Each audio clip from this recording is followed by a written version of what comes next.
Windsor. Das älteste und größte fortlaufend bewohnte Schloss der Welt.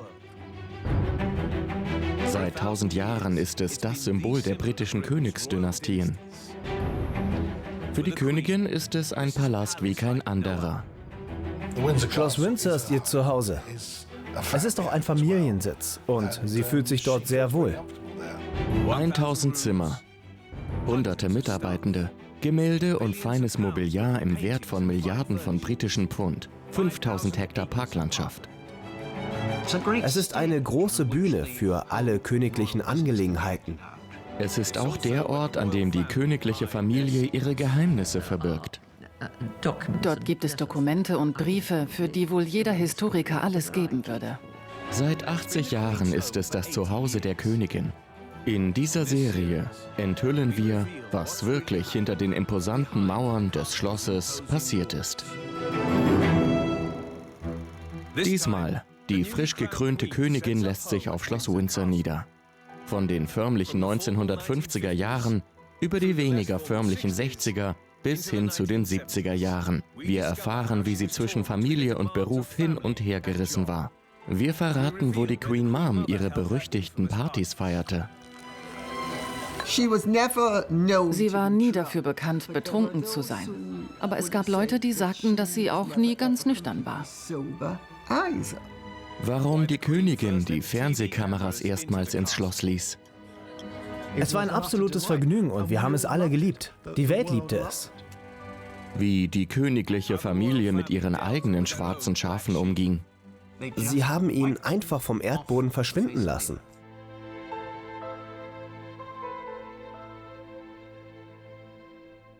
Im Februar 1952 starb George VI., der König, der Großbritannien durch die dunkelsten Stunden des Zweiten Weltkriegs geführt hat.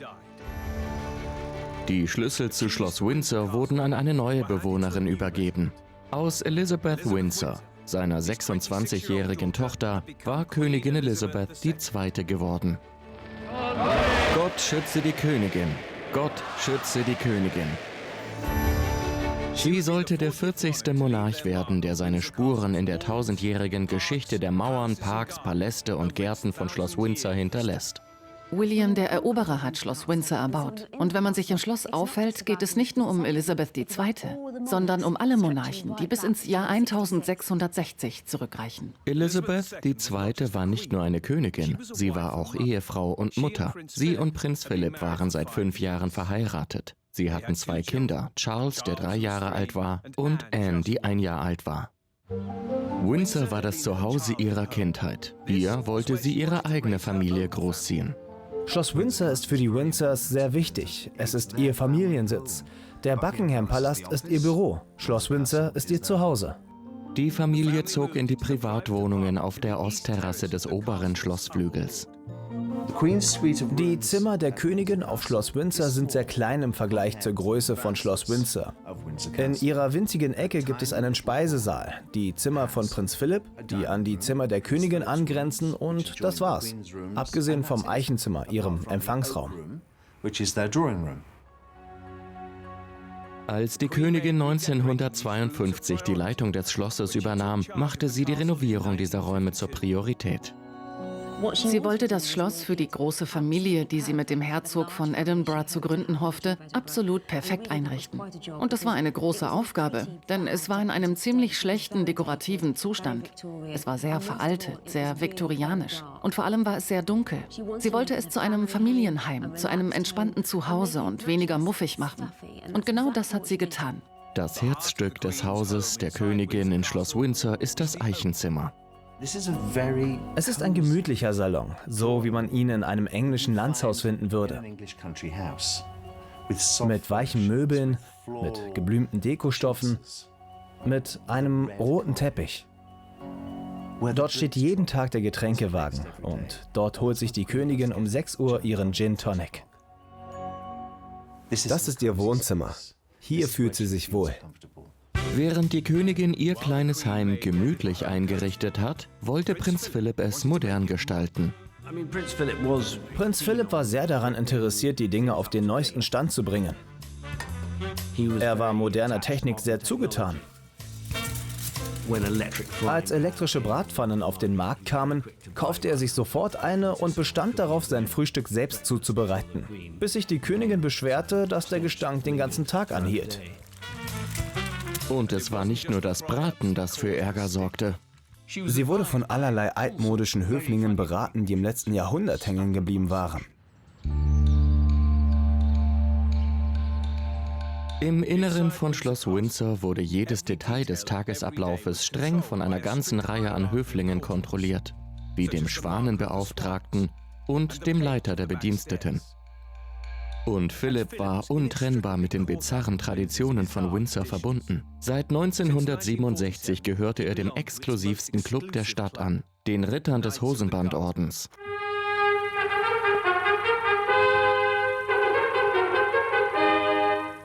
Wieder einmal bahnt sich der Festzug der Hosenbandzeremonie, angeführt von Boten und Zahlmeistern des edelsten Ordens, darunter viele bekannte Gesichter, seinen Weg zur St. George-Kapelle.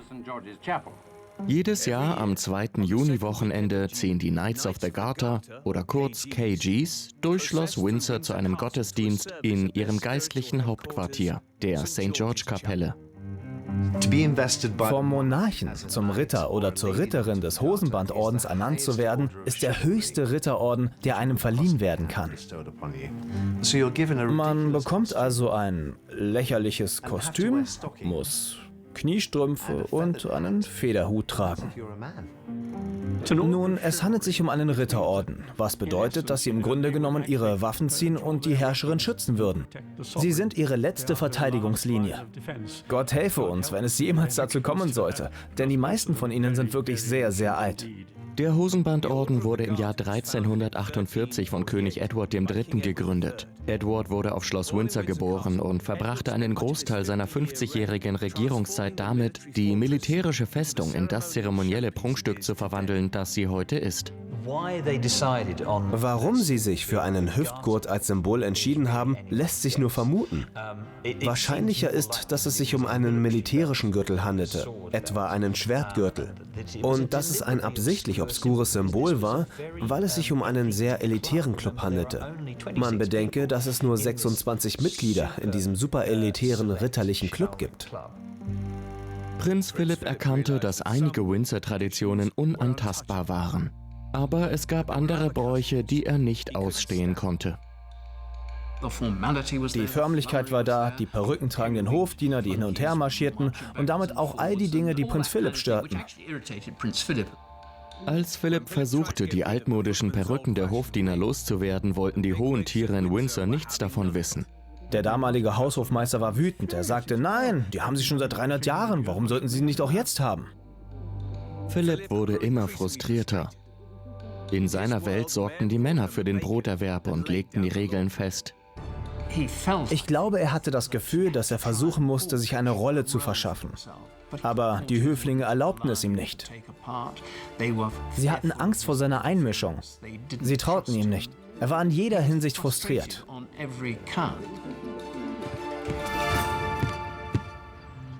Der erste große Konflikt in der Ehe der Königin und ihres neuen Lebens in Windsor bahnte sich an. Als er die Königin heiratete, wusste Philipp, dass er in der Öffentlichkeit die zweite Geige spielen und bei offiziellen Anlässen 2 Schritte hinter seiner Frau gehen würde. Doch schon bald stellte er fest, dass dies auch im Privaten so war. Selbst hinter den verschlossenen Türen von Schloss Windsor hatte Philipp keine große Rolle zu spielen. Es war ihm untersagt, offizielle Papiere einzusehen oder mit der Königin über Staatsangelegenheiten zu sprechen. Um noch mehr Salz in die Wunden zu streuen, wurde beschlossen, dass Philipps Kinder nicht seinen Familiennamen Mountbatten, sondern den seiner Frau, Windsor, annehmen sollten. Als er hiervon erfuhr, war er sehr bestürzt und schockiert. Er sagte, ich bin nur eine verdammte Amöbe. Er schien keine Rolle zu spielen. Philipps einzige Aufgabe war es, in Uniform gut auszusehen und zu lächeln und zu winken. Aber dieses Alpha-Männchen gab sich nicht damit zufrieden, nur königlicher Armschmuck zu sein. Prinz Philipp war frustriert. Er war der Mann im Haus und hatte kein Mitspracherecht, wie es geführt wurde. Er war das Oberhaupt der Familie, die nicht seinen Namen trug. Gelangweilt und verärgert wurde Philipp zu einem Problem. Und nur die Königin konnte helfen, es zu lösen.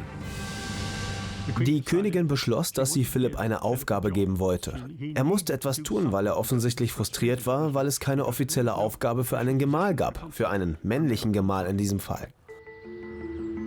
Und sie fand die Lösung vor der Haustür von Schloss Windsor. Im April 1952 ernannte die Königin Philipp zum Parkwächter von Windsor Great Park, ein alter Titel.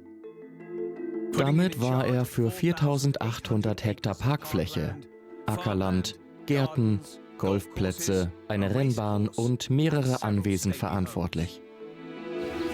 Die Königin hoffte, dass der riesige Garten von Windsor Philipp beschäftigt und zufrieden halten würde. Das tat er, aber nicht ganz so, wie sie gehofft hatte. Zu Beginn lief alles gut. Philipp stürzte sich in seine Aufgabe. Er führte eine Rotwildherde ein, pflanzte Baumalleen und machte das Ackerland von Windsor ertragreich. Doch dann beschloss Philipp, das Geschäftliche mit dem Angenehmen zu verbinden. Im Jahr 1955 baute er eine stillgelegte Landebahn im Windsor Great Park zu einem der besten Poloplätze der Welt um. Er beherbergte den von Philipp gegründeten Guards Polo Club, in dem er selbst der Starspieler war.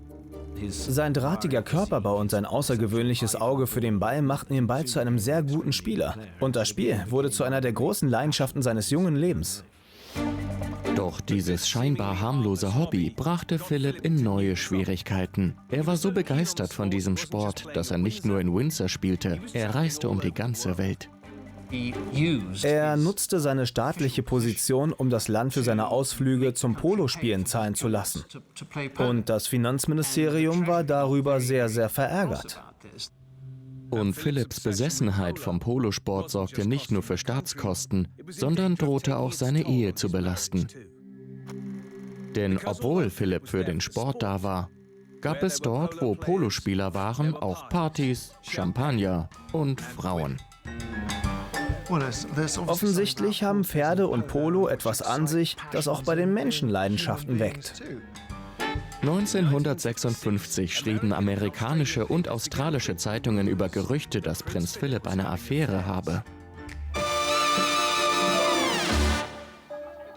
Es wurde nie bewiesen, dass Philipp untreu war, aber der Historiker Piers Brandon glaubt, dass die Ehe in Schwierigkeiten steckte. Es scheint klar zu sein, dass da eine gewisse Zeit lang nicht alles so gut lief.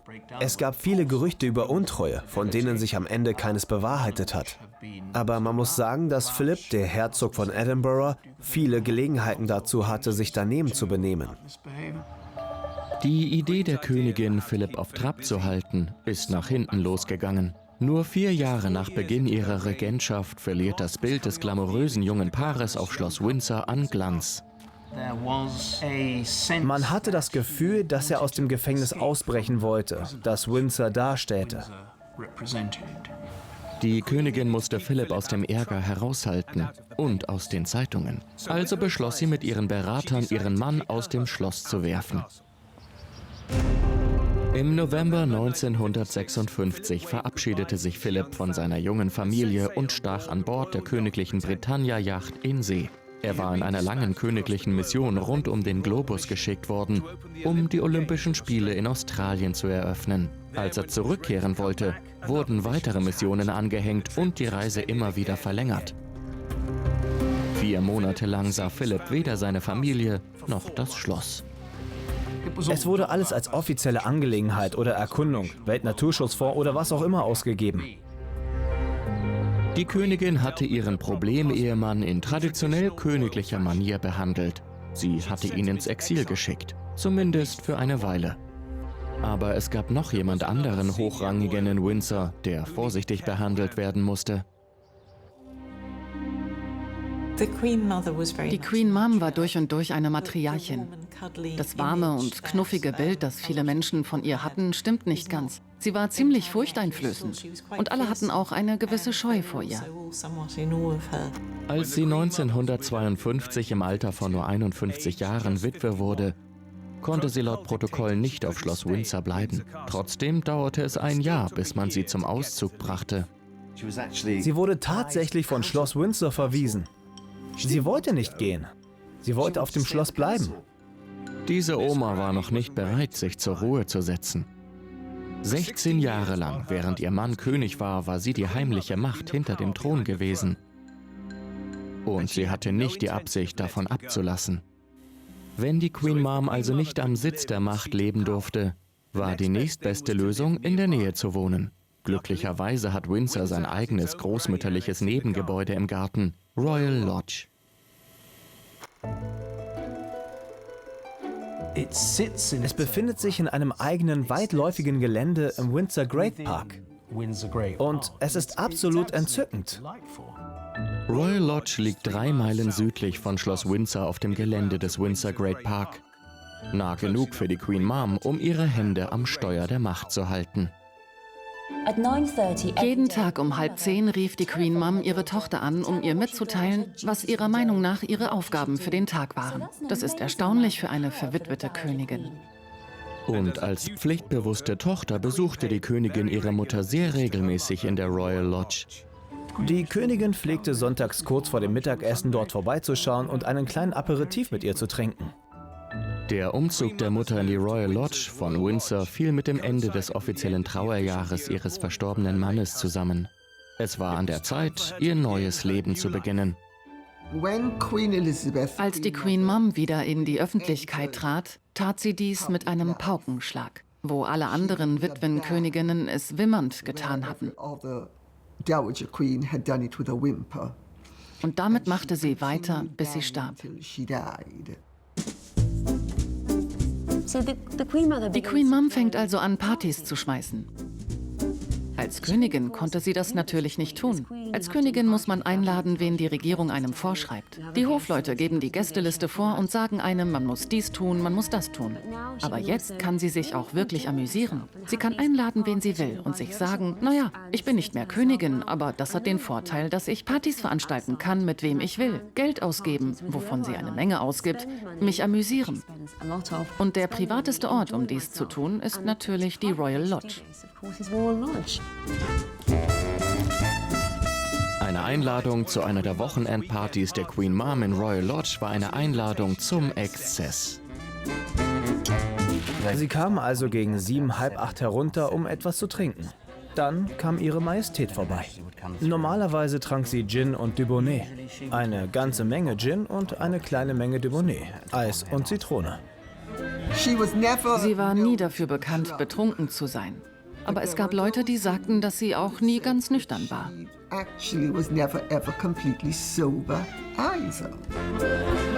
Es gab Krug-Champagner für 300 Pfund pro Flasche.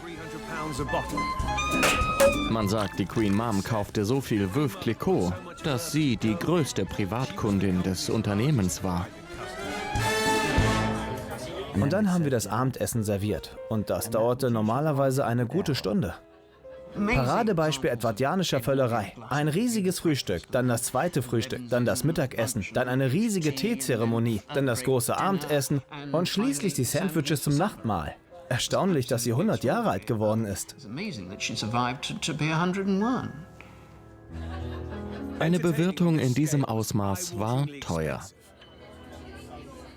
Der unersättliche Appetit der Queen Mom hatte einen hohen Preis. Zu den Partys gehörten Haute Couture, Wedler Champagner und Rennpferde, ganz zu schweigen von 4 weiteren Häusern und 100 Mitarbeitern. Als sie am 30. März 2002 im Royal Lodge starb, hatte die Queen Mom Berichten zufolge einen Schuldenberg von 7 Millionen Pfund angehäuft. Obwohl sie vom Steuerzahler einen jährlichen Zuschuss von rund 1 Million Pfund erhielt, gab sie jedes Jahr weit mehr als diesen Betrag aus, manchmal sogar 6-mal so viel. Solange die Queen Mom hinter den verschlossenen Türen der Royal Lodge das Leben frönte, blieb ihr verschwenderischer Lebensstil Windsors Geheimnis. Und ihre älteste Tochter Elizabeth konnte die Schulden in Ruhe abbezahlen. Allerdings waren die Geheimnisse ihrer jüngsten Tochter Margaret nicht so leicht zu verbergen. Genau wie die Mutter musste auch Margaret das Schloss Windsor verlassen, als ihre Schwester Königin wurde. Sie bekam eine Wohnung im Haus ihrer Mutter, Royal Lodge. Sie brauchte es, um den schillernden Lichtern von London zu entfliehen. Denn Margaret war eine absolute Partylöwin. In der Stadt bestand ihr Leben aus Nachtclubs, Cocktails, Zigaretten und Männern. Prinzessin Margaret war schon immer gerne in der Gesellschaft von Männern. Man darf nicht vergessen, dass sie eine unglaublich schöne Frau war. Margarets Partyleben brachte die Königin in Verlegenheit und beunruhigte ihre Berater. Tommy Lassells, der Privatsekretär der Königin, hielt Prinzessin Margaret für gefährlich. Gefährlich für die Monarchie, weil sie ein wenig unberechenbar war. Die Wahrheit war, Margaret war eine verlorene Seele. Margarets Leben ist sehr schwierig. Elizabeth hat ihr eigenes Leben. Sie ist verheiratet, sie ist Mutter, sie ist beschäftigt, sie hat viele Verpflichtungen. Margaret führt ein ganz anderes Leben. Sie ist auf der Suche nach einer Rolle. Sie ist verloren. Sie fühlt sich ein bisschen wie in einem schwarzen Loch. Hinter dem breiten Lächeln hatte die Prinzessin ein gebrochenes Herz. 1953 hatte sie sich mit Hauptmann Peter Townsend verlobt, einem geschiedenen Vater von 2 Kindern. Aber Margaret wurde gesagt, dass sie Townsend nur heiraten könne, wenn sie auf ihren Titel und ihr königliches Einkommen verzichte. 1955 traf sie ihre Wahl und löste die Verlobung auf. Es gab Gerüchte, dass das Paar einen geheimen Pakt geschlossen hatte. Wenn sie einander nicht heiraten konnten, würden sie auch keinen anderen heiraten. 4 Jahre später gab es dann Neuigkeiten von Townsend. Er hatte sich wieder verliebt und war mit einer schönen jungen Belgierin verlobt. Margaret war zwar nicht mehr in Townsend verliebt, aber sie war immer noch verletzt und gedemütigt. Innerhalb weniger Stunden nach Bekanntwerden der Nachricht traf sie eine folgenschwere Entscheidung. Und nur 3 Monate später, am 3. März 1960, machte Margaret auf dem Gelände der Royal Lodge in Windsor ihre eigene Bekanntgabe. Prinzessin Margaret geht mit Anthony Armstrong Jones spazieren. Und sie sind offensichtlich so glücklich, wie ein verlobtes Paar nur sein kann. Wer? Niemand wusste, wer Tony Armstrong Jones war. Selbst ihre engsten Freunde hatten keine Ahnung, dass sie sich trafen.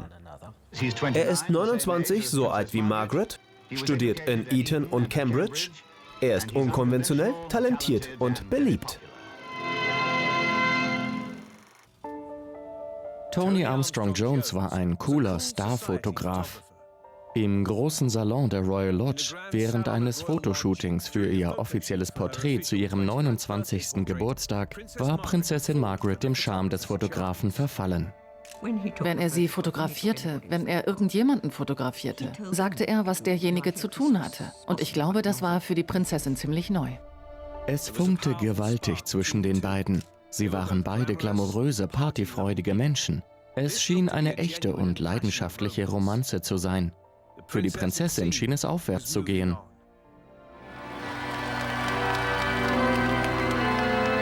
Am 6. Mai 1960 heiratete sie Tony Armstrong Jones im Rahmen einer prunkvollen staatlichen Hochzeit. Die Öffentlichkeit war begeistert. 150.000 Menschen versammelten sich entlang der Paradenstrecke. 300 Millionen Menschen auf der ganzen Welt sahen im Fernsehen zu. Die Hochzeit von Prinzessin Margaret und Tony war die erste Hochzeit, die im Fernsehen übertragen wurde. Und sie war ein großer Erfolg. Es gab eine Art kollektive Bewunderung. Jegliche Kritik an Margarets Lebensstil wurde vorerst zum Schweigen gebracht. Zurück in Windsor ging es ebenfalls aufwärts. Irgendwie, irgendwo auf einer seiner Überseereisen in den 50er Jahren hatte sich Philipp mit seinem Schicksal abgefunden. Und wie zum Beweis hatte die Königin mit der Ankunft von 2 neuen Prinzen, Andrew im Jahr 1960 und Edward 4 Jahre später, endlich die große Familie, von der sie gehofft hatte, dass sie eines Tages Schloss Windsor füllen würde. In den 1950er Jahren konnte die königliche Familie in ihrem Schloss tun und lassen, was sie wollte. Doch als die 50er Jahre den 60er Jahren Platz machten, bedeutete diese dekadente Isolation, dass sie mit der Welt da draußen nicht mehr Schritt halten konnten. Eine Welt, die sich schnell veränderte.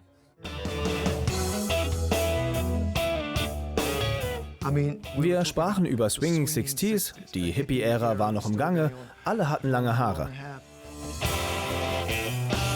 Da war diese außergewöhnliche königliche Familie mit ihren Kurzhaarfrisuren und ihren maßgeschneiderten Kleidern, voll von gestern.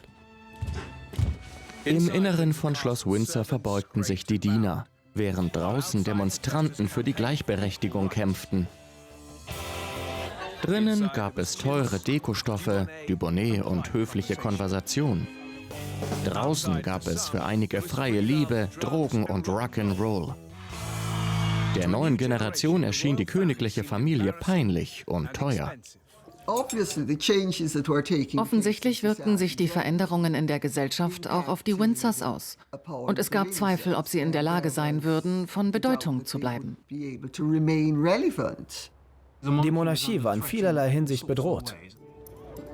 Als die Kluft zwischen der königlichen Familie und der Öffentlichkeit wuchs, wurden die Kosten der Monarchie zu einem Thema, das im Parlament zur Sprache kam. Der jährliche Zuschuss war seit Jahren nicht mehr erhöht worden. Anstatt jedoch zu riskieren, dass eine Erhöhung abgelehnt wird, griff die Königin auf ihr persönliches Vermögen zurück. Das führte aber nur zu Spekulationen darüber, wie reich sie war. In den 50er Jahren gab es sehr wenig Kritik an der Monarchie. Ich glaube, in den 60er Jahren herrschte ein Gefühl der Respektlosigkeit. Es gab keine Grenzen mehr und die Leute konnten anfangen, sie zu kritisieren. Die Monarchie war ein praktischer Boxsack, der sich nicht wehren konnte, und die Leute begannen, sie zu attackieren. Für die Königin waren es schwierige Zeiten. Kein König und keine Königin ist unentbehrlich. Und falls es irgendwelche Zweifel gab, erinnerte Schloss Windsor daran. Die Staatsapartments in der oberen Etage. Heute sind sie Schauplatz staatlicher Veranstaltungen. Vor 400 Jahren waren sie ein Gefängnis für einen König.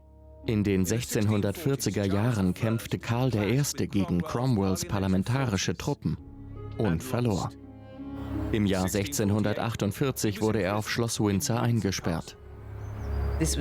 Damit wurde die natürliche Ordnung auf den Kopf gestellt.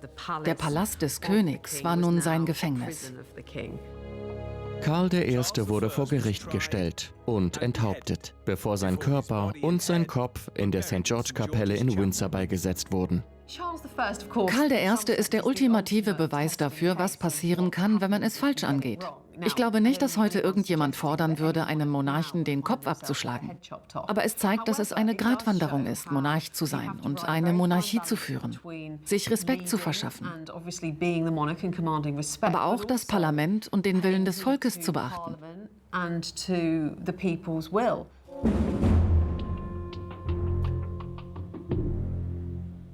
In den 1960er Jahren stand die Königin nicht davor, ihren Kopf zu verlieren, aber die Berater der Königin befürchteten, dass sie die Unterstützung der Öffentlichkeit und die Gelder der Steuerzahler verlieren könnte, wenn das wachsende Unbehagen nicht im Keim erstickt würde. Also schmiedeten sie einen Plan. Sie wollten der Öffentlichkeit zeigen, dass die Königin nicht weltfremd ist. Im Gegenteil, sie war genau wie sie.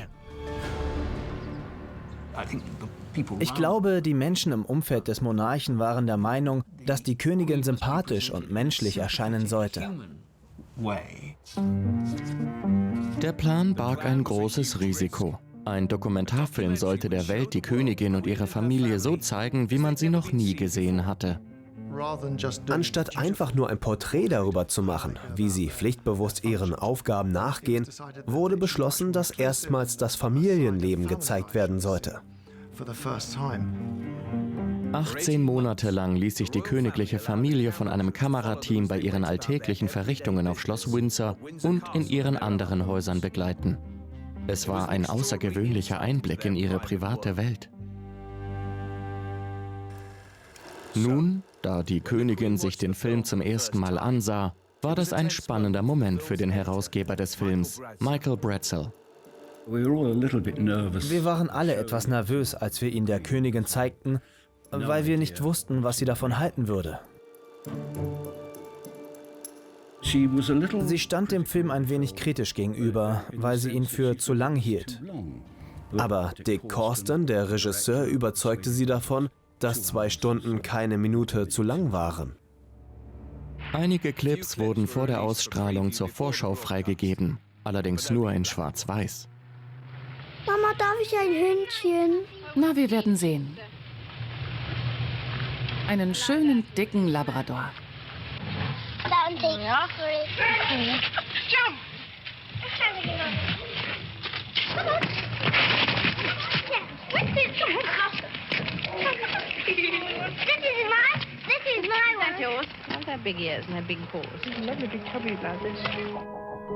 Dann, am 21. Juni 1969, strahlte die BBC die historische Dokumentation aus. 37 Millionen Zuschauer saßen wie gebannt vor ihren Fernsehern und sahen zu, wie die königliche Familie aß, Familienerinnerungen austauschte und selbst Fernsehen guckte. Es war ein Quotenerfolg und ein PR-Coup. Die Öffentlichkeit stellte sich wieder hinter die königliche Familie. Es war ein absolutes Vergnügen. Wir haben es alle geliebt. Die Welt hat es geliebt. Doch die königliche Familie hasste es. Auf Schloss Windsor wurde befohlen, der Film dürfe nie wieder gezeigt werden. Die Königin legte fest, dass es sich um ihr Urheberrecht handelte, sodass sie die volle Kontrolle darüber hatte. Die Fernsehanstalten haben immer wieder versucht, Ausschnitte davon zu zeigen, was jedoch abgelehnt wurde.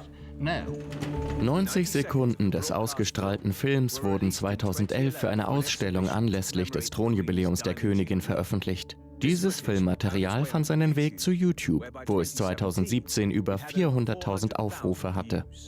Der Rest, zusammen mit Hunderten von Stunden ungesehenen Filmmaterials, ist seit 1969 unter Verschluss. Es wurde seit über 40 Jahren nicht mehr gesehen und wird vielleicht nie wieder zu sehen sein. Ich kann wirklich nicht verstehen, warum der Film auf Eis gelegt wurde. In gewisser Weise denke ich, dass er heute einen größeren Wert hätte als damals, weil die Zeit vergeht und sich die Einstellung der Menschen ändert. Ich verstehe es einfach nicht. Die Königin ist darauf spezialisiert, unnahbar zu sein. Sie muss diese Magie bewahren, aber sich gleichzeitig auch mit dem Volk identifizieren oder das Volk dazu bringen, sich mit ihr zu identifizieren. Der Film hat die Monarchie zu viel von ihrer Magie gekostet. Sie war zu menschlich geworden. Die Königin und ihre Berater haben erkannt, dass es genauso gefährlich ist, zu normal zu sein, wie zu anders zu sein. Und deshalb denke ich, dass man sich hinter die massiven Mauern von Schloss Windsor zurückgezogen hat.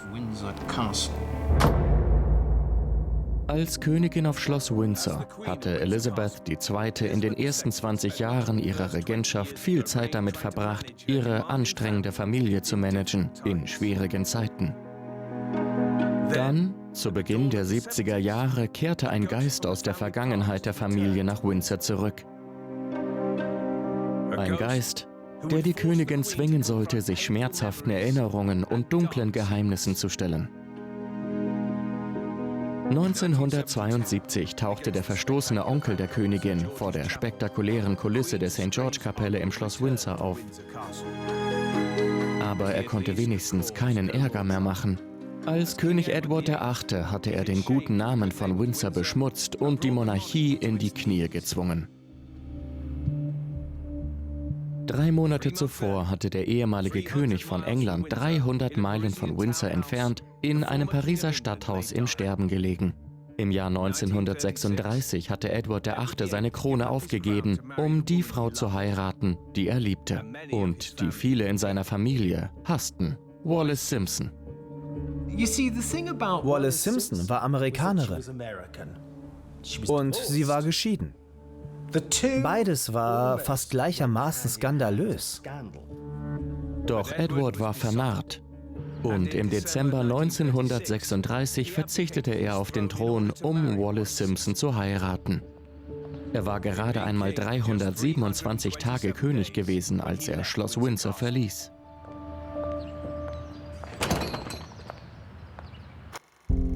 Der Vater der Königin trat nur widerwillig in seine Fußstapfen und wurde König George VI. Edward und Wallis Simpson wurden zum Herzog und zur Herzogin von Windsor und verließen Großbritannien für ein Leben im Exil. Es war natürlich wichtig, dass er den Titel Windsor annahm. Er verlieh ihm eine Würde, die er vielleicht gar nicht verdiente. Im französischen Exil haben der Herzog und die Herzogin den guten Namen Windsor mit einer Reihe von Schandtaten in den Dreck gezogen. Es gab verschwenderische Partys und Urlaube, extravaganten Schmuck und, wie bei einigen anderen Aristokraten jener Zeit, beunruhigende Anzeichen von Nazi-Sympathien. Die königliche Familie reagierte darauf mit Schweigen. Der Herzog von Windsor wurde bis zuletzt geächtet. Er wurde in den Worten der Herzogin der am meisten vergessene Mann der Welt. Denn alle Zeitungen, die Wochenschauen, das Radio, einfach alle hielten sich zurück und schwiegen über ihn. Sie haben ihn nicht kritisiert. Sie haben ihn einfach vom Erdboden verschwinden lassen. Aber ob es der königlichen Familie nun gefiel oder nicht, in den Adern des Herzogs floss königliches Blut. Er würde immer einer von ihnen sein. Und das bedeutete, dass er, wenn die Zeit gekommen war, das Recht hatte, in Windsor begraben zu werden.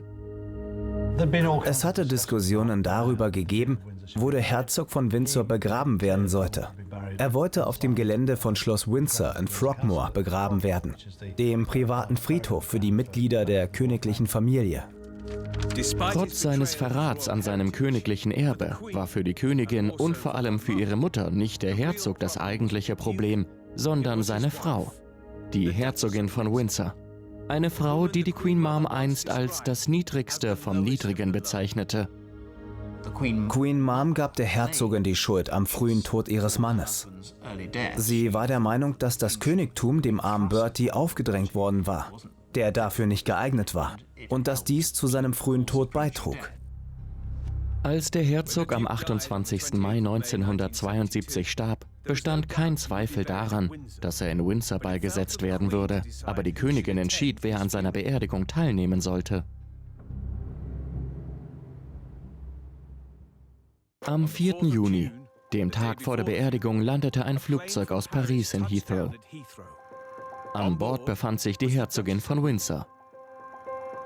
Die königliche Familie hatte ihre persönlichen Befindlichkeiten beiseite geschoben, um die Frau einzuladen, die sie ein halbes Jahrhundert lang ignoriert hatte. In gewisser Weise ist es ironisch, dass die königliche Familie 50 Jahre lang unerbittlich dagegen war, Wallis Simpson jemals zu treffen, und dass sie dann im Tod ihre Arme öffnet. Mit seinem Tod taute die königliche Feindschaft langsam auf, die eigentlich schon seit 1935 andauerte. Aber die Versöhnung war begrenzt. In der Nacht vor der Beerdigung quartierte sich die Herzogin im Buckingham-Palast ein, gut 30 Kilometer vom eigentlichen Wohnsitz der Königin entfernt. Die Tatsache, dass die Herzogin im Buckingham-Palast untergebracht war, ist von großer Bedeutung, da Schloss Windsor immer als der Wohnsitz der Familie angesehen wurde. Der Buckingham-Palast war immer das Bürogebäude, der Ort, an dem man die Staatsoberhäupter unterbrachte. Und sie wurde derart distanziert behandelt. Nach dem Gottesdienst hielten die Kameras den Moment fest, in dem die Queen Mom mit der zerbrechlich wirkenden Herzogin sprach. Als sie also in dieser berühmten Szene zusammenkamen, gab es eine kurze formale Anerkennung. Aber das hatte nicht wirklich viel zu bedeuten. Sie sahen sich einfach nur widerwillig an und sagten, okay, wir stehen das durch und danach auf Wiedersehen.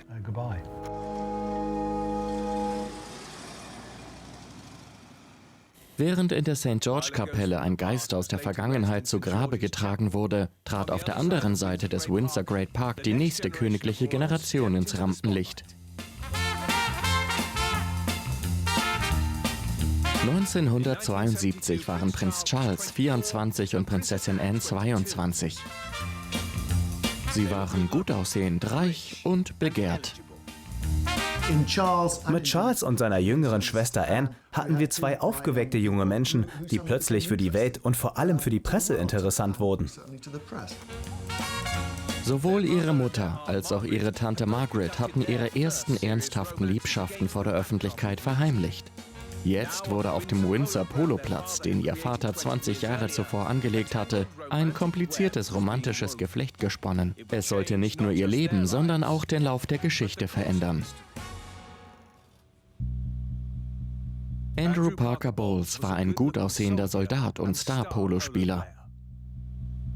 Im Jahr 1970 fiel er Prinzessin Anne ins Auge und die beiden begannen eine leidenschaftliche Affäre. Aber es war kompliziert, denn Andrew Parker Bowles hatte noch eine andere Freundin, eine temperamentvolle Sekretärin namens Camilla Shand.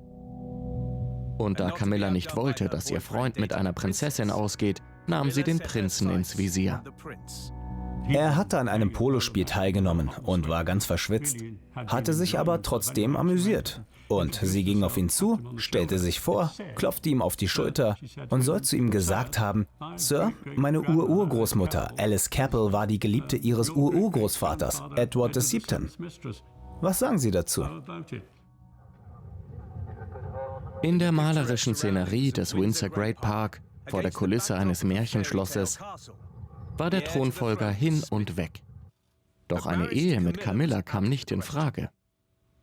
Sie galt in dieser lächerlichen Engstirnigkeit nicht als die richtige Frau für ihn. Zu gewagt, zu freizügig, ihre Herkunft. Sie hatte eine gute, lustige Zeit in ihren früheren 20ern gehabt.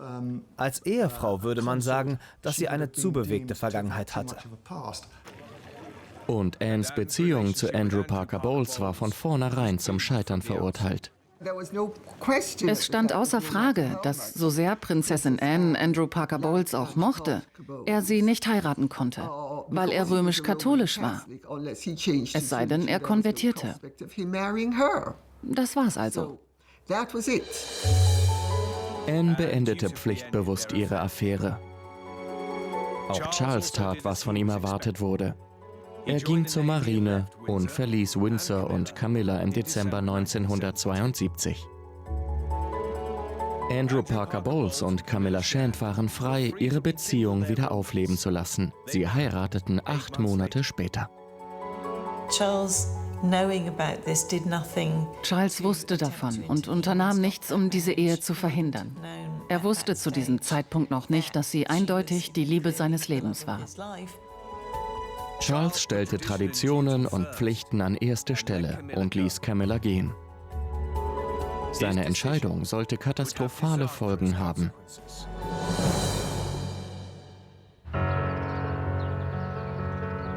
In 20 turbulenten Jahren in Windsor hatte die Königin ein Problem nach dem anderen überwunden. Doch die Entscheidungen der nachfolgenden Generation, ihre königliche Verantwortung über ihre persönlichen Gefühle zu stellen, war eine tickende Zeitbombe hinter den Mauern von Schloss Windsor. Irgendwann würde sie explodieren.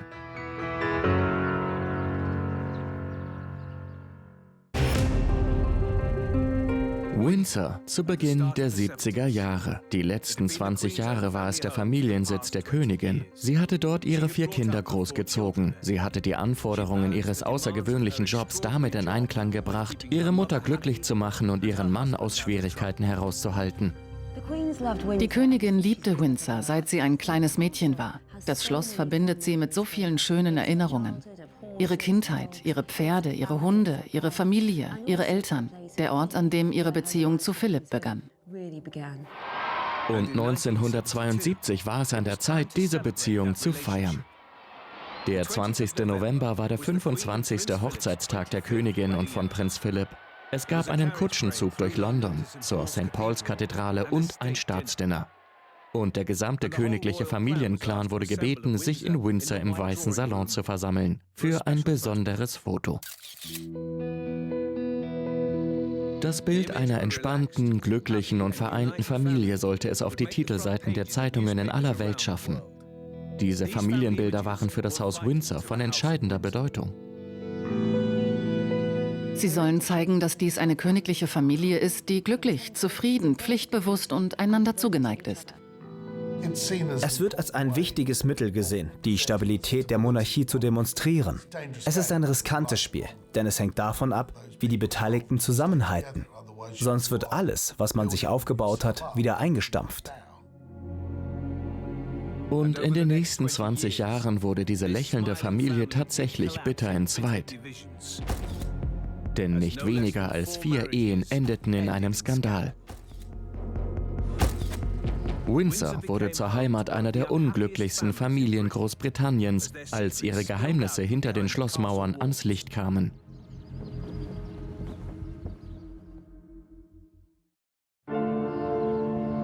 Der erste tiefe Riss in der Fassade entstand 4 Jahre nach dem Foto, am 22. Februar 1976. Als die Königin zum Sonntagsfrühstück Zeitungen las, traf sie ein böser Schock. Auf der Titelseite einer Tageszeitung war Prinzessin Margaret in ihrem Badeanzug zu sehen. Und neben ihr, zum Entsetzen aller, ihr Liebhaber, dieser junge Mann Roddy Llewellyn, 17 Jahre jünger. Das Problem war, dass Margaret verheiratet war. Sie und der Fotograf Tony Armstrong Jones waren seit 16 Jahren zusammen. Sie hatten 2 Kinder und schienen ein perfektes Paar zu sein. Doch nun kannte die Welt die Wahrheit. Die Schwester der Königin hatte eine Affäre. Ich nehme an, das war ein ziemlich pikanter Skandal. All die Bilder von Prinzessin Margaret am Strand von Mystique mit Roddy. Für eine königliche Prinzessin war das eine ganz neue Erfahrung, nicht wahr? Dieses Foto war der Auslöser für alles. Es war, als hätte man den Korken aus der Flasche gezogen. Danach gab es eine Flut an Spekulationen. Gleich nach ihrer Rückkehr aus dem Urlaub machte sich Prinzessin Margaret auf den Weg nach Windsor, um sich vor der Presse zu verstecken. Aber ihre Ehe wurde genauestens unter die Lupe genommen und es gab viel aufzudecken. Denn hinter den Kulissen wusste die königliche Familie, dass die Beziehung seit Jahren im Argen lag. Von Anfang an hatten sich Margaret und Tony gestritten. Schloss Windsor selbst war eine Streitquelle gewesen. Margaret wollte ihre Wochenenden dort verbringen, da sie Zimmer in der Royal Lodge bei der Queen Mom hatte. Tony zog es vor, seinen Schwiegereltern zu entkommen, indem er in sein eigenes Haus in Sussex fuhr. Prinzessin Margaret, die Royal Lodge liebte, wollte unbedingt ein Landhaus im Windsor Great Park haben.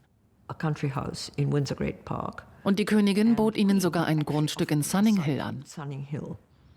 Die Prinzessin wollte Windsor eigentlich nicht verlassen. Schließlich war sie dort aufgewachsen und hatte ihre Kindheit dort verbracht, was die Beziehungen für eine ganze Weile belastete. Während ihrer gesamten Ehe verbrachte Margaret einsame Wochenenden in Windsor und sie wurde oft allein in der Stadt gesehen. Zu diesem Zeitpunkt, denke ich, war Prinzessin Margaret am unglücklichsten. Ich glaube, sie trank zu viel und war einfach keine glückliche Frau. Ihre Affäre mit dem 23-jährigen Roddy war nicht die erste in ihrer Ehe. Aber bisher war sie immer diskret gewesen und damit durchgekommen. Dieses Mal nicht. Nun musste sich ihre Familie in Windsor mit einer bisher undenkbaren Vorstellung auseinandersetzen. Einmal, als die Queen Mom im Garten der Royal Lodge spazieren ging, sagte eine ihrer Hofdamen, dass sie die Scheidung für die einzige Lösung für Margaret und Tony halte. Und die Queen Mom sagte fast entsetzt, sagen Sie mir nicht, dass Sie mit der Scheidung einverstanden sind. Nun, in den 70er Jahren waren Scheidungen eine große Sache. Und wissen Sie, damals durften Geschiedene nicht einmal das königliche Gehege in Escort betreten. In vielerlei Hinsicht lässt das den Mythos der perfekten Familie platzen, den die Monarchie gerne darstellt. Scheidung ist ein sehr schlimmes Wort, ja. Und wenn sich die eigene Schwester scheiden lässt, ist das unangenehm. Aber Margaret war entschlossen und die Königin hatte keine andere Wahl, als zuzustimmen. Im März 1976 wurde die Trennung bekannt gegeben. Ich war bei Prinzessin Margaret, als die Ankündigung in den Nachrichten kam, in denen es hieß, jetzt geben wir die Scheidung von Prinzessin Margaret und Lord Snowdon bekannt. Also schaltete ich ab. Und sie sagte, nein, nein, Griffin, mach es wieder an. Ich will sehen, was alle über mich sagen. Also schaltete ich das Radio wieder ein. Ich habe versucht, diskret zu sein, aber es hat nicht funktioniert.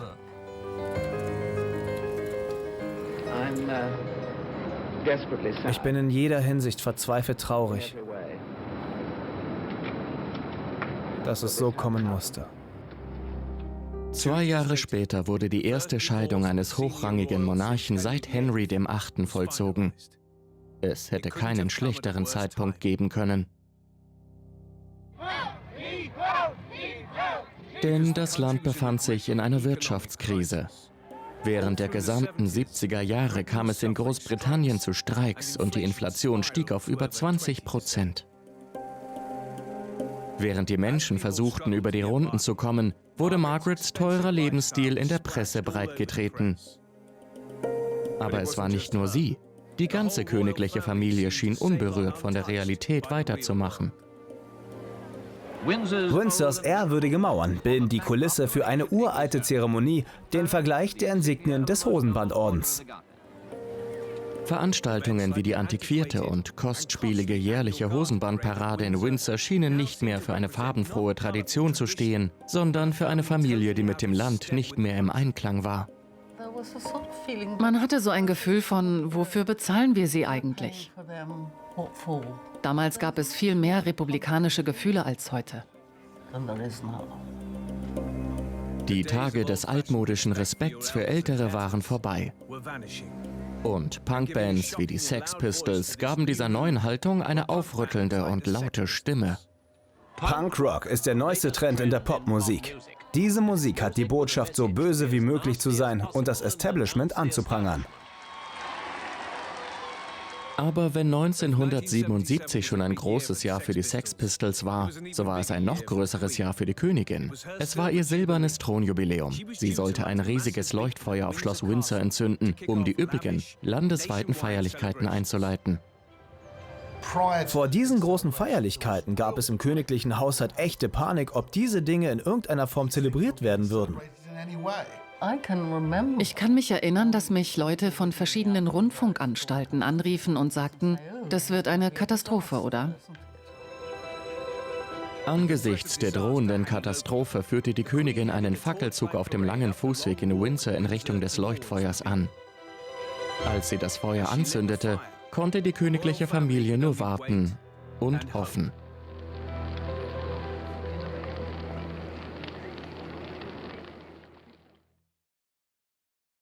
Dies ist ein Festtag für Jung und Alt.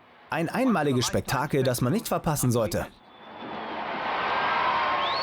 Die begeisterte Reaktion der Öffentlichkeit auf das Jubiläum war eine große Erleichterung. Und es stellte sich heraus, dass man völlig falsch lag. Die Königin hatte wunderbare Rundgänge und ihr Sekretär sagte, die Königin habe eine Liebesaffäre mit dem Land. Und das hatte sie. Die einfache, aber herzliche Zuneigung zur Königin wird nirgendwo deutlicher als bei solchen Gelegenheiten. Das ist schon außergewöhnlich, nicht wahr? Ich nehme an, Sie dachten, dass die Königin vielleicht das Einzige ist, was es zu feiern gibt. Lasst uns alle spüren, dass wir Briten und glücklich damit sind. Und nicht die Linken. Vielen Dank. Und für die Glücklichen ist es eine Erinnerung für die Ewigkeit. Es war in gewisser Weise sehr bewegend. Großbritannien war offenbar noch nicht bereit für eine Revolution. Die Königin und die Windsors saßen noch fest im Sattel. Das Image der Familie war angeschlagen, aber noch intakt. Es war an der Zeit, in die Zukunft zu blicken. Die Familie brauchte eine neue Generation. 1978 wurde der Thronfolger, Prinz Charles, 30 Jahre alt. Aber weit davon entfernt, sich pflichtbewusst um die Zeugung des nächsten Erben zu kümmern, war er immer noch Single. Und er genoss es, in Windsor auf dem Feld zu spielen. Charles war Mitglied des exklusiven Windsor Guards Polo Clubs in Smith Lawn, der sowohl für sein gesellschaftliches Leben als auch für das Spiel selbst bekannt war. Es war ein Ort, wo jeder hinging, um Spaß zu haben. Man traf sich und aß zu Mittag, dann schaute man sich das Polospiel an, trank Tee und es war lustig. Und manchmal hatte man danach noch einen Drink. Also es war wirklich, ich gehe nur zum Feiern hin. Man traf sich entweder im Windsor oder im Annabels. Das waren die Orte, an denen man sich traf. Es war praktisch unmöglich, irgendjemanden irgendwo außer im Windsor oder im Annabels zu treffen. Es tut mir leid, aber es ist wahr. Charles war in Smith Lawn mit einer ganzen Reihe von Freundinnen liiert. Sein rasantes Liebesleben sorgte für große Schlagzeilen, trug aber nicht zur Zukunftssicherung bei. Im Sommer 1980 wurde der Druck auf ihn immer größer. Im Juni lud der inzwischen 32-jährige Charles eine neue Freundin ins Schloss ein. Sie war gerade 18 Jahre alt, lebhaft und naiv. Ihr Name Diana Spencer. Sie sollte die berühmteste Frau der Welt werden und im Mittelpunkt der außergewöhnlichsten königlichen Geschichte der Neuzeit stehen. Er lud sie nach Windsor ein. Sie sprang voller Enthusiasmus umher und freute sich auf diesen neuen Ort. Und sie stieß mit ein paar Mitarbeitern der Königin zusammen, die unter der Treppe arbeiteten. Und sie streckte ihre Hände aus und sagte, »Hallo, ich bin Diana.« Was zeigte, dass es sich um eine junge Frau handelte, die nicht zum frostigen Typ Frau gehörte, mit dem Charles bis zu diesem Zeitpunkt verkehrte. Aber die 18-jährige Diana hatte einen bedeutenden aristokratischen Stammbaum und war weder auf noch neben dem Poloplatz in Form. Die königliche Familie mochte sie und die Nation war begeistert. Sie schien perfekt zu passen. Können Sie mir sagen, ob es möglich ist, dass Sie in naher Zukunft eine Hochzeit ankündigen? 6 Monate lang ging das Paar miteinander aus und die Presse spekulierte. Aber es gab keine Ankündigung. Charles zögerte. Prinz Philipp konnte es nicht länger ertragen. Er schrieb seinem Sohn einen väterlichen, aber unverblümten Brief, in dem er ihn zum Handeln aufforderte. Charles reagierte darauf mit der Behauptung, sein Vater zwinge ihn zur Heirat. Freunde von Philipp sagten in jüngerer Zeit, dass ihm nichts ferner liege. Er zwinge ihn nicht zu heiraten, sondern er zwinge ihn, sich zu entscheiden, ob er heiraten wolle. Wie auch immer der Rat lautete, der Brief hatte Wirkung. Am 6. Februar 1981 lud Charles Diana erneut nach Windsor ein. Er verabredete sich mit ihr an einem ungewöhnlichen, sehr privaten Ort. Der Ort, den er in seiner Kindheit am besten gekannt hatte und an dem er sich vielleicht immer noch am wohlsten fühlte, die Kinderstube. Er kniete vor ihr nieder, um sie zu fragen, ob sie ihn heiraten wolle. Und sie sagte, oh ja, bitte, okay. Er ging nach oben und erzählte es seiner Mutter und der Königin. Und irgendwie war das alles sehr seltsam, ziemlich blutleer, ohne große Emotionen. Als sie in der Kinderstube stand, konnte Diana kaum Zweifel daran haben, was man von ihr erwarten würde. Wer Königin von England werden will, sollte eigentlich wissen, dass das Kinderzimmer eine sehr wichtige Rolle in ihrem Leben spielen wird. Du weißt, dass du nicht nur wegen deines hübschen Lächelns geheiratet wirst. Man heiratet, um Babys zur Welt zu bringen. Das ist die Realität. 6 Monate später, am 29. Juli, heirateten Charles und Diana in einer spektakulären Zeremonie in der St. Paul's-Kathedrale. Die Zeremonie wurde von 750 Millionen Menschen auf der ganzen Welt verfolgt. Das Haus Windsor war noch nie so beliebt wie heute. Und nach der Hochzeit breitete sich die Aufbruchstimmung aus. Im folgenden Jahr ging das Land als Sieger aus dem Falklandkrieg hervor. Zu Beginn des Konflikts hatten sich die Amerikaner geweigert, den Briten im Krieg gegen Argentinien zu helfen, und erst später widerwillig mitgemacht. Daher wollte Premierministerin Margaret Thatcher die besonderen Beziehungen zu den Vereinigten Staaten wieder in Gang bringen. Es gibt nur einen Ort, der ausreicht, um den mächtigsten Mann der Welt zu beeindrucken: Schloss Windsor. Dort sollte die Königin den allerersten Staatsbesuch eines amerikanischen Präsidenten empfangen. Ihr Gast sollte Ronald Reagan sein. Die Königin sagte zu mir, er kommt für 4 Tage zu uns. Sieh dir all die Autos draußen an. Sie sind gekommen, um ein Schloss daraufhin zu überprüfen, ob es sicher für den Präsidenten ist. Was für eine Frechheit! Es ist sicher genug für mich. Warum ist es nicht sicher genug für ihn? Es war schwer für die Regierung, Reagan zu einem Besuch zu überreden. Und Windsor Castle war ein entscheidender Faktor, um das Geschäft zu besiegeln. Schloss Windsor vermittelt Staatsoberhäuptern, die hierher kommen, die Botschaft, dass dieser Ort weit länger besteht als ihr eigener.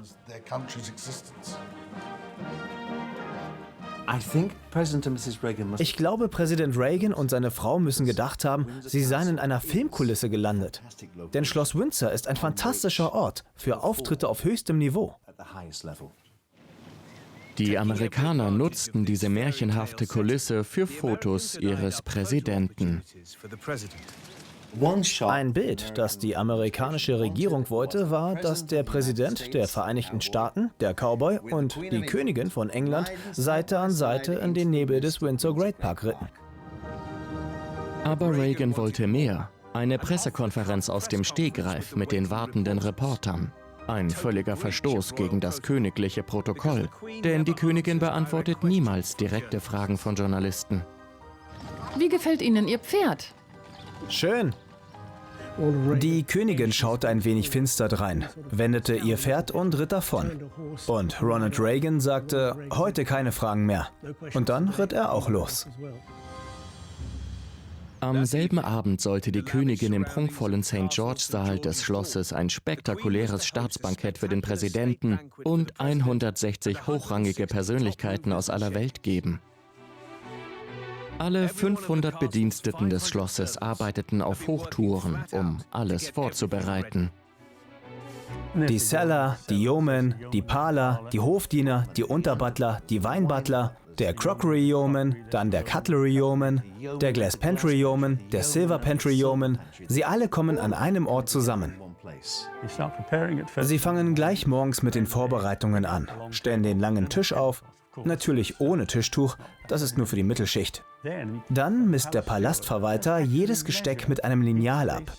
Nicht, dass am Ende jemand hinten überfällt. Diese Performance muss perfekt sein. Es ist völlig verrückt. Eine ganze Armee von Besteck starrt dich an. 1150 silberne Messer, Gabeln und Löffel. Ein Regiment von Gläsern. 630 Kristallgläser. Sie können selbst nachrechnen. Was verwenden Sie wofür? Es sind 5 für jeden Gang. Sie essen von massiven Goldtellern und trinken aus Kristallpokalen von George III. Unglaublich! Das ist Downton of Speed. Die Königin lieferte eine perfekte Show ab. Die Premierministerin Margaret Thatcher und die gesamte königliche Familie waren an diesem Abend unter den Gästen. Dieser Ort steht sowohl für Tradition als auch Erneuerung, da er für Generationen ihrer Familie zur Heimat geworden ist. Wir in Amerika freuen uns mit Ihnen über die bevorstehende Geburt eines Kindes, des Prinzen und der Prinzessin von Wales. Wir beten, dass Gott Ihre Familie weiterhin mit Gesundheit, Glück und Weisheit segnen möge. Schloss Windsor, sein Personal und seine schiere Pracht hatten wieder einmal ganze Arbeit geleistet.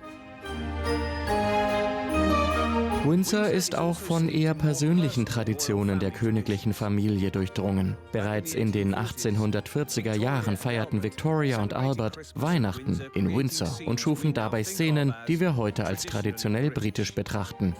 Und 1982 beschloss die Königin angesichts ihrer wachsenden Familie, die viktorianische Tradition wieder aufleben zu lassen. Weihnachten sollte in Windsor und nicht in Sandringham verbracht werden. Und das war auch gut so, denn das Schloss hat viel Platz.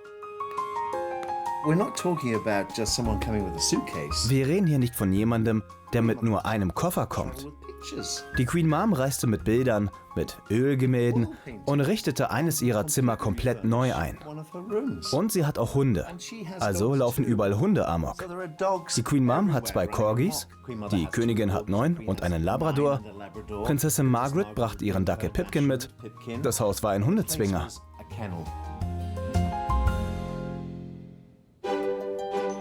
Als die Bäume in Windsor in diesem Jahr geschmückt wurden, war das wie ein Moment aus der Geschichte. Die Urgroßeltern der Königin hatten es geliebt, Windsor zu ihren Weihnachten in ein Winterwunderland zu verwandeln. Prinz Albert, der ein Ästhet war und alles Schöne mochte, schuf diese perfekten Winter-Interiors für die Windsor Weihnacht. In allen Zimmern standen Weihnachtsbäume. In manchen Jahren ließ er sogar Weihnachtsbäume mit Kerzen von der Decke hängen. Victoria und Albert veröffentlichten Bilder von ihren Festtagen.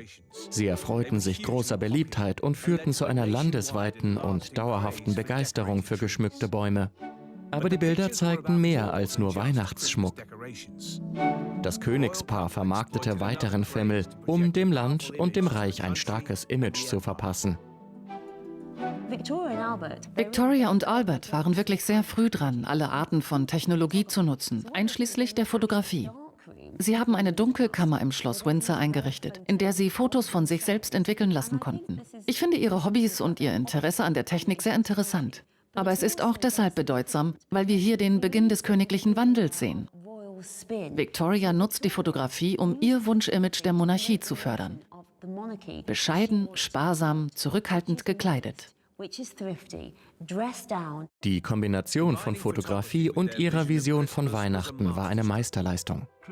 Weihnachten, dargestellt in Radierungen und Drucken und später in Fotografien, um die Öffentlichkeit zu erfreuen, von ihrer Monarchin und ihrem Gemahl, glücklich in ihrem tugendhaften Familienkreis unterm Weihnachtsbaum.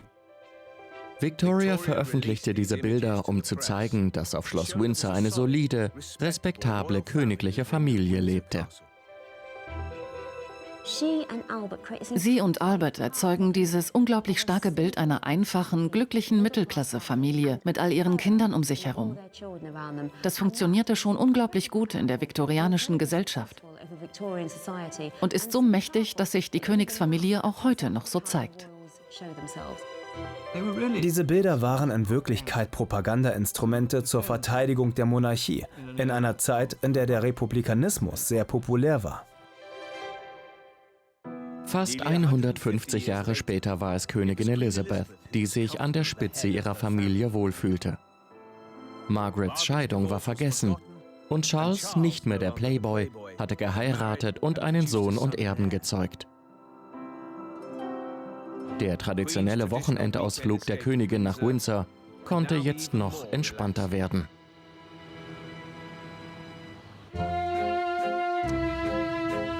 Freitagnachmittag nach dem Mittagessen packte ich die Königin und ihre 9 Corgis auf den Rücksitz ihres kleinen Rover. 2 Corgis schauten hinten aus dem Fenster, 2 saßen auf dem Schoß der Königin, 2 neben ihr und mehrere im Fußraum. So dass das Auto voll mit Hunden und einer Königin war. Eine halbe Stunde später ist sie mit ihren Hunden und ihren Pferden auf dem Lande. Der 5000 Hektar große Park vor ihrer Haustür hat es der Königin ermöglicht, ihre Wochenenden in Windsor von Pferden dominieren zu lassen. Dort lernte sie auch das Reiten. Bereits im Alter von 4 Jahren erhielt sie ihr erstes Pony Peggy. Sie hat schon immer Pferde und Hunde geliebt und sagte, sie wolle später einmal Bäuerin werden, um Pferde und Hunde halten zu können. Vor allem die Freiheit, mit Pferden zusammen zu sein, hat Windsor zu ihrem Lieblingsort gemacht. Fast ihr ganzes Leben lang, seit sie ein kleines Mädchen war, hat sie vor allem Pferde als großen Trost für den Druck des Staates empfunden. Und sie sind ein unglaublich wichtiger Teil ihres Lebens geworden. Wir haben auf Schloss Windsor immer gesagt, Pferde, Hunde, Ehemann, Kinder. So läuft das in der Welt der Königin. Die Königin reitet so oft wie möglich, wenn sie auf dem Schloss ist. Die Einheimischen sind daran gewöhnt, sie auch in ihrem hohen Alter noch zu sehen, wie sie mit ihrem Markenzeichen, dem Kopftuch, durch den Windsor Great Park reitet. Alles, was sie am Samstagmorgen tun muss, ist eine kleine Treppe durch die sogenannte Hundetür in ihrem Garten runterzugehen und schon ist sie in ihrem Stall. Die Stallungen von Windsor sind riesig und sehr privat. Es gibt eine Reithalle und Platz für über 100 Pferde.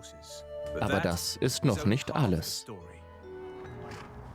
4 Jahre lang besaß die Königin einen großen Rennstall in der Nähe von Windsor. Sie ist immer noch eine der führenden Rennpferdebesitzerinnen des Landes, mit Pferden im Wert von schätzungsweise 4,5 Millionen Pfund. Sie hat sogar ihre eigene Rennbahn vor den Toren des Schlosses auf dem Landgut Windsor. Ob in der Sonne oder im Schatten der großen Bäume auf der Koppel, es war der perfekte Ascot-Eröffnungstag, der fast dem Niveau von My Fair Lady entsprach. Und wie bei My Fair Lady wurde natürlich auch viel posiert. Der Platz in Ascot wurde 1711 von Queen Anne erbaut. Und jedes Jahr im Juni ist die königliche Ascot-Woche ein fester Bestandteil im Terminkalender der Königin. Es ist eine der bedeutendsten Rennveranstaltungen der Welt. Die Königin liebt die Royal Ascot-Woche. weil sie ganz im Zeichen der Pferde steht. Und es ist die Zeit des Jahres, in der sie ein wenig angeben kann, indem sie der Welt und der Renngemeinschaft das Beste präsentiert, was sie hat. Sie liebt es. Es ist ein sehr freudiger Anlass. Es geht darum, sich herauszuputzen. Es geht um die Farben. Die Farben sind einfach spektakulär. Man hat das Sonnenlicht, das durch die Bäume auf diese Koppel fällt.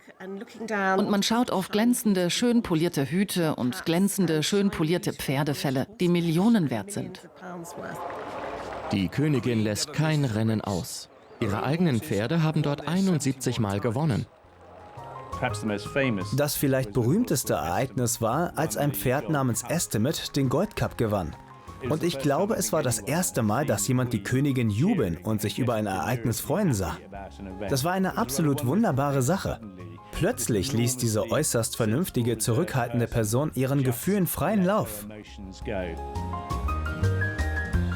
Aber nicht nur die Leidenschaften der Königin wurden in Ascot geweckt. Im Jahr 1985 lud Prinzessin Diana ihre Freundin Sarah Ferguson zum täglichen Ascot-Mittagessen auf Schloss Windsor ein.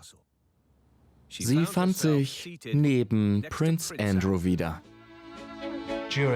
Während des ersten Mittagessens saßen Andrew und Fergie nebeneinander und es wurde viel herumgealbert, sich gegenseitig mit Gabeln und Löffeln gefüttert und mit Brötchen herumgespielt. Sie war wie ein hüpfender Labrador, der in die königliche Familie gekommen war, und Prinz Andrew war sehr verliebt.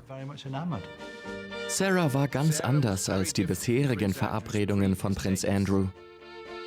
Er hatte immer auf Blondinen gestanden, üblicherweise auf Schauspielerinnen, die normalerweise ziemlich glamourös waren. Aber Fergie war keine davon. Sie war rothaarig, hatte Sommersprossen und war sehr lustig. Andrews buntes Liebesleben war für die königliche Familie eher peinlich gewesen. Er war als Randy Andy, also geiler Andy, bekannt. Wenn man so einen Spitznamen hat, hat man es nicht leicht. Als Junggeselle in den 80er Jahren verbrachte Andrew gerne Zeit in Windsor. Genau wie Charles vor ihm brachte er eine Reihe von Mädchen mit ins Schloss. 1984 bat der 24-jährige Andrew eine seiner Modelfreundinnen, mit ihm und seiner Kamera ein paar schöne Stunden im Park zu verbringen. Sie posierte geschmackvoll in Windsor und er machte daraus voller Stolz seinen eigenen Kalender.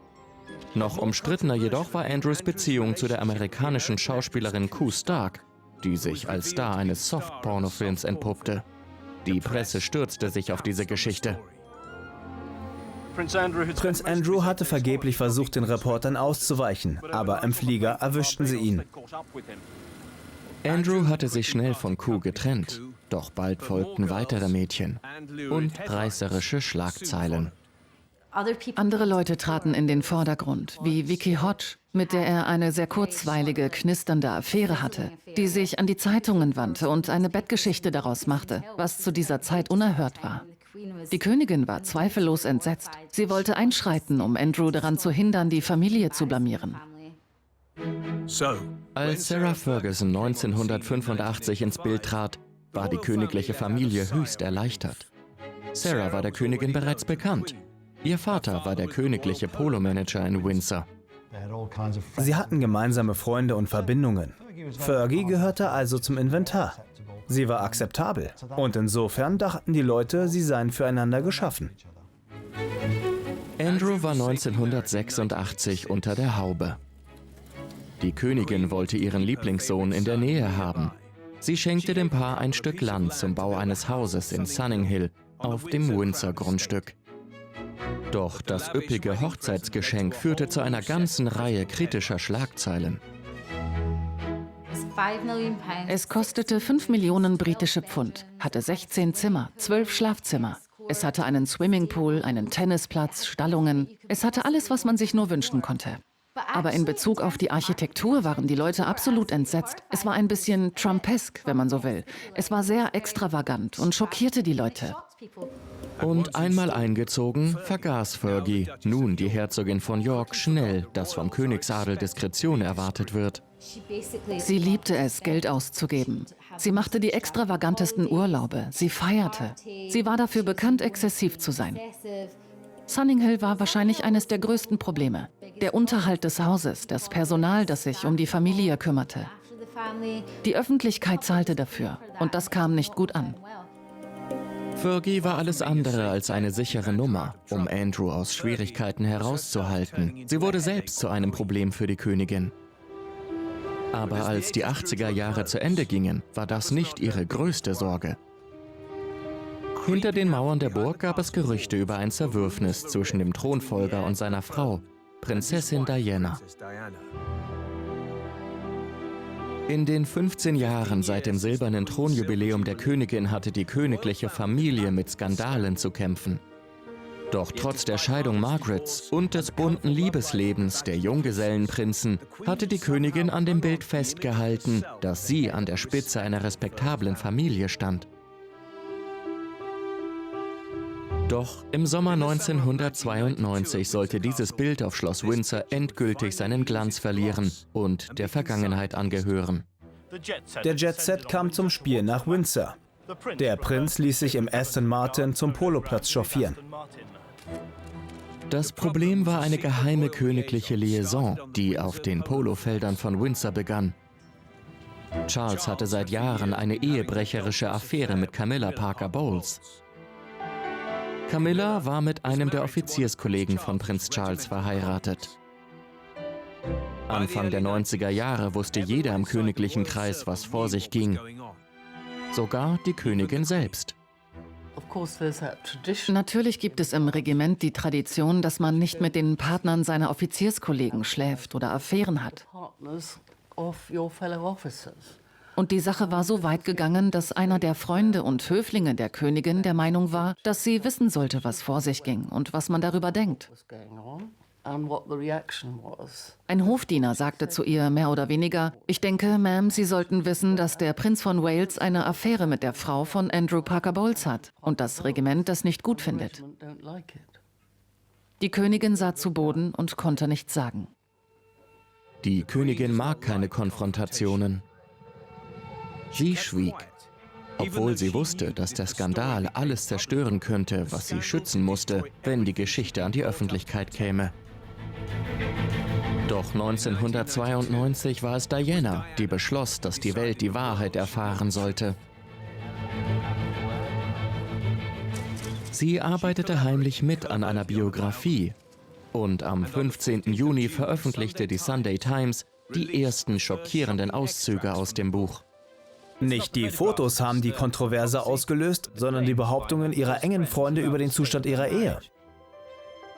Die Affäre von Charles mit Camilla wurde der Öffentlichkeit bekannt. Die Königin war an diesem Tag in Windsor, um sich das Polospiel in Smith Lawn anzusehen. Sie hatte einen besonderen Gast und hielt sich ausnahmsweise an ihre Pläne. Die Königin besucht ein Polospiel. Und wen empfängt sie dort? Frau Camilla Parker Bowles. Jetzt natürlich die Herzogin von Cornwall. Aber damals die andere Frau, die dritte Frau in der Ehe von Charles und Diana. Aber die Königin streckt ihr die freundschaftliche Hand entgegen.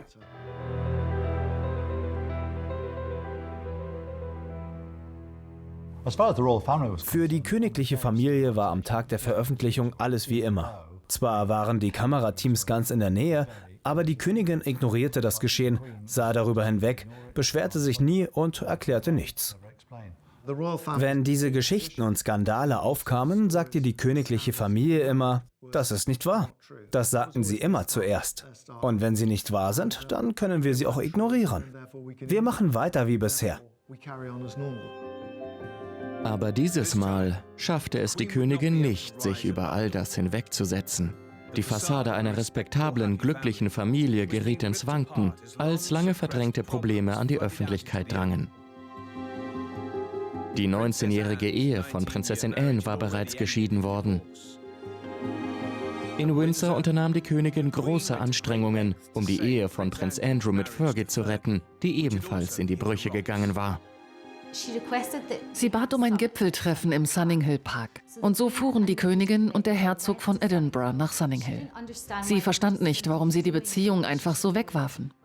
Die Königin tat an jenem Nachmittag alles, was sie konnte, um die beiden davon zu überzeugen, dass sie dranbleiben sollten, dass die Kinder noch jung waren. Aber nichts schien zu funktionieren.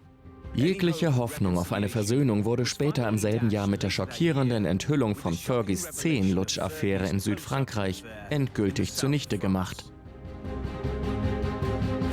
Die Windsors wurden zu einer Familie, die durch bittere Trennungen und Ehebruch gespalten war. Es schien, als könne es nicht mehr schlimmer kommen, aber doch.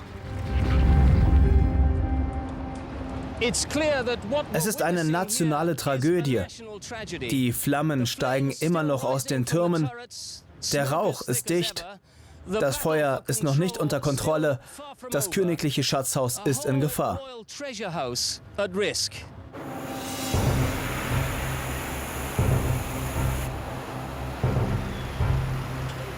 Im November 1992 ging Schloss Windsor, das Elternhaus der Königin, in Flammen auf.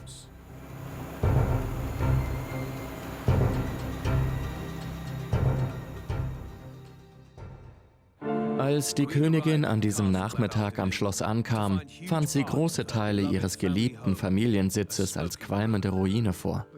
Die Königin war ganz allein. Die Monarchin, umgeben von den Trümmern eines Feuers. Sie trug ihr Kopftuch und ihren Macintosh-Mantel. Sie sah aus, als wäre sie den Tränen nahe. Wahrscheinlich war sie den Tränen nahe.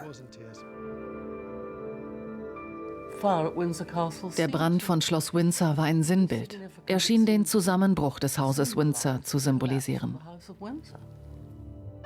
Nicht nur das Haus der Königin lag in Schutt und Asche, sondern auch das Bild einer glücklichen und pflichtbewussten königlichen Familie. Das selbstbewusste Silberhochzeitsbild von vor 20 Jahren schien einer anderen Welt anzugehören. Einer Welt, die nicht wiederkehren würde. Die Windsors waren am Tiefpunkt angelangt. Die Familie war in Verruf geraten. Das Schloss musste für mehrere Millionen repariert werden. Und die Öffentlichkeit hatte das Vertrauen verloren. Früher mochte ich sie, aber wenn man liest, was alles passiert, denkt man nichts wie weg. In der königlichen Familie ist so viel los, dass sie ihr Gesicht verliert. Jedenfalls glaube ich das. Das Image der königlichen Familie, der Familienmonarchie, sozusagen der Familie der Nation, war plötzlich massiv angeschlagen. Die Monarchie musste sich neu erfinden und einen anderen Weg finden, sich zu definieren.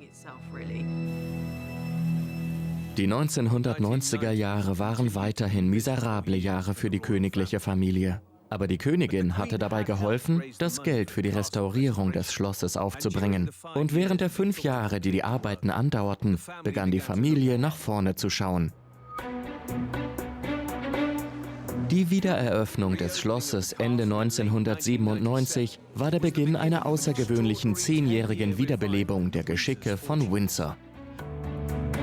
Medienberater wurden engagiert, um an dem neuen Image zu arbeiten. Die jungen Royals präsentierten ein entspannteres Bild der Familie. Die Öffentlichkeitsarbeit zahlte sich aus.